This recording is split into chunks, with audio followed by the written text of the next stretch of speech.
সেই আমরা চলে আসলাম কমলা লেবুর বাগানে। কমলা লেবু এবার ছেঁড়া হবে।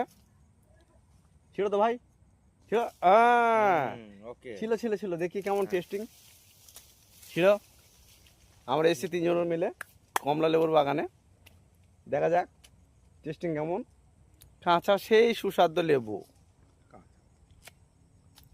হেভি মিষ্টি। আপেলের থেকে লেবুর একবার স্বাদ বেশি। এই দেখো, তুমি কিছু বলতে চাও ভাই? আর খেয়ে দেখো টেস্ট কেমন। কমলা খাবে তারপরে। হ্যাঁ, কমলা কমলা। হ্যাঁ, আমাদের সেই ভাই খাবে, দেখুন খেয়ে দেখাও একবার। বাহ, টেস্টিং কেমন? ভালো টেস্টিং। Heavy testing. আমি দেখিলি, বাহ, হেভি টেস্টিং, একবার মাখামাখি খেয়ে।